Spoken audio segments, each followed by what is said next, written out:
Hello friends, आपका स्वागत है आपके अपने चैनल के ऊपर। और मैं बात करूंगा आज एचडीएफसी बैंक के रिजल्ट के बारे में।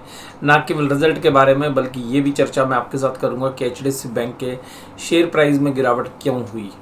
और इसका आकलन जो है मैंने उसी दिन कर दिया था जिस दिन ये अनाउंसमेंट हुई थी कि एचडीएफसी बैंक एचडीएफसी लिमिटेड के साथ मर्जर होगा। 4 तारीख की वीडियो आप जरूर से ज़रूर देखिएगा, क्योंकि उस समय पर मैं क्या सोचता था वो आपके साथ जो है शेयर किया। हालांकि फिर भी मैं आपको ये बताना चाहूँगा कि यहाँ पर मेरी जो है बैंक निफ्टी में कुछ पोजीशंस हैं। तो हालांकि हमारी जो पोजीशंस हैं वो हैज होती है, और इवन हमने एचडीएफसी के अंदर जो है तेज़ी कर रखी है। एचडीएफसी बैंक की पुट जो है 1450 की जो है सेल कर रखी है, लेकिन सेम टाइम्स हमने जो है कुछ कॉल ऑप्शंस जो कॉन्ट्रैक्ट्स हैं बैंक निफ्टी के अंदर वो सेल कर रखे हैं, यानी कि मंदी भी कर रखी है। और सिमिलरली जो है कुछ पुट्स भी हमने सेल कर रखी है बैंक निफ्टी के अंदर, तो यानी कि फिर तेज़ी कर रखी है। तो उन सब कम्बिनेशंस के अंदर मंदी और तेज़ी दोनों के कम्बिनेशंस हैं। और जनरली ऑप्शंस जो है राइटिंग की हुई है हमने, कॉल भी राइट की हुई है, पुट भी राइट की हुई है। तो इसका मतलब ये नहीं है कि मेरा जो डिसीजन है वो बायस होगा। मैं बिल्कुल इंडिपेंडेंट करने की कोशिश करूँगा। फिर भी देखिएगा मेरी पोजीशंस हैं तो वो मैं आपके साथ डिस्क्लोज करता हुआ आप नज़र आ रहा हूँ।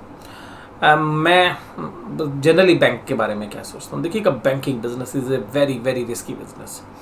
रिस्की बिजनेस क्यों है वो आप लोग सब जानते हैं। मैं फिर भी एक बार आपको बता दूं कि बैंकिंग बिजनेस का मतलब है कि आप पब्लिक से पैसा लेते हैं, रिटेलर से पैसा लेते हैं, और उस पैसे को बाद में कर्ज में देते हैं या तो उस रिटेलर को ही देते हैं। और ज़्यादातर रिटेलर से पैसा लेके, क्योंकि जो सेविंग बैंक के करंट अकाउंट के जो डिपॉजिट्स हैं वो मोस्टली रिटेलर्स के हैं, और उस पैसे को जो है आप लोन में देते हैं, यानी कि दूसरे ऑटो लोन, पर्सनल लोन या बाकी जो कमर्शियल्स जो लोन्स हैं वो प्रोवाइड करते हैं।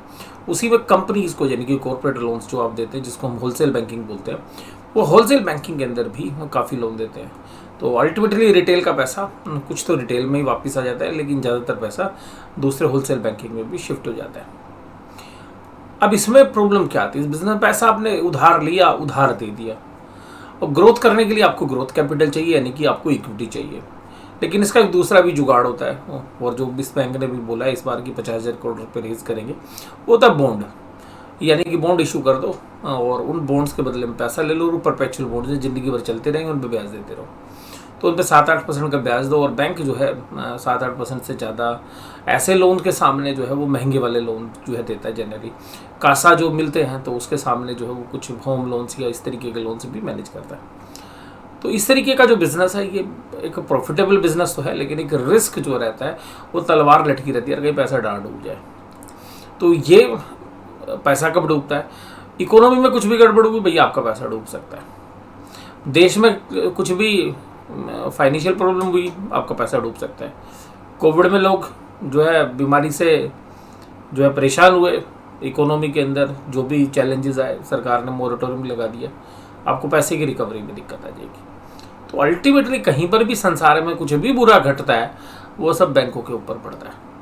जैसे अभी रशिया के अंदर भी जो चर्चा थी अभी रशिया यूक्रेन की युद्ध में, कि जो हमारे बैंक्स हैं उन्होंने जो रशिया में फंडिंग कर रखी है कुछ बैंकों ने, और कुछ जो है ऐसे बिजनेसमैन जो यूक्रेन से भी लिंक थे, वो ऐसे बिजनेसेस में जो कि वास्तव में वहाँ पे बिजनेसेस करते थे, या उनका इम्पैक्ट था कि भाई अगर वहाँ पे युद्ध हो गया तो उनकी बैलेंस शीट ख़राब हो गई जिनको आपने लोन दिया है। तो अल्टीमेटली जो डैमेज है वो बैंकों को भी हो जाता है। तो बैंकिंग का जो बिज़नेस है that is a very very risky business.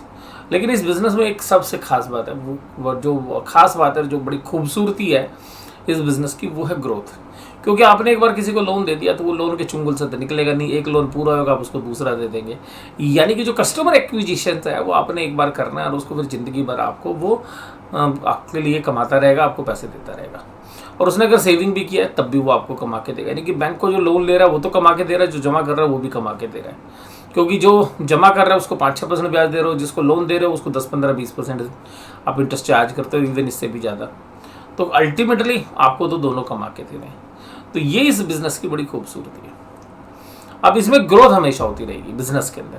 बस इस बिज़नेस में क्या चीज़ें मेन है, इस बिज़नेस में एक ही चीज़ मेन होती है कि ग्रोथ करने के लिए ग्रोथ कैपिटल मिलती रहे, आप कस्टमर एक्विजिशंस करते रहें, और आपका पैसा डूबे ना, यानी कि जो नॉन परफॉर्मिंग एसेट्स है वो कम से कम रहे। ये इस बिज़नेस के अंदर खूबसूरती है। और HDFC बैंक जो है पिछले 20-25 साल से जो है बखूबी इस चीज़ के अंदर मास्टरी उसने रखी है।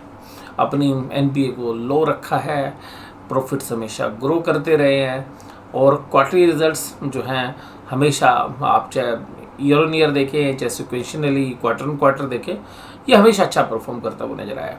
लेकिन जो मार्च क्वार्टर है वो जनरली इस बैंक के लिए थोड़ा सा वीक रहता है, जो मार्च वाला क्वार्टर है। तो अगर आप उसको दिसंबर से कंपेयर करोगे मार्च को, तो वीक इसलिए होता है क्योंकि जो दिसंबर सीजन होता है वो पूरा फेस्टिवल सीजन होता है इंडिया में। चाहे वो दीपावली की बात करिए, चाहे वो गुरु पर्व की बात करिए, चाहे वो ईद की बात करिए, चाहे क्रिसमस की बात करिए, सब फेस्टिवल्स जो है इसी सीजन में आते हैं। तो लोगों की बाइंग भी ज़्यादा होती है, इसके अलावा जो गाड़ी है वो भी ज़्यादा बिकती है, लोग घर भी लेते हैं, और इसके अलावा यहाँ पर ज़्यादा कंजम्पशन होने की वजह से जो लोन की मात्रा होती है वो भी काफ़ी ज़्यादा होती है, यानी कमर्शियल एक्टिविटीज़ बूम पर होती हैं इस पीरियड के अंदर। अब दिसंबर के बाद जब अगला क्वार्टर आएगा जनवरी फरवरी मार्च का, तो उसमें ऐसा कुछ होता नहीं है। तो दिसंबर के बाद जब भी जनवरी फरवरी मार्च वाला, यानी कि जो जनवरी से मार्च वाला क्वार्टर होता है वो जनरली वीक होता है। तो ये बात आपको समझनी चाहिए। मैं जो रिजल्ट एनालिसिस करता हूँ जनरली क्वार्टर बेसिस पे करता हूँ, हालांकि कुछ चीज़ हम रेफरेंस के लिए ईयर ऑन ईयर बेसिस भी लेते हैं।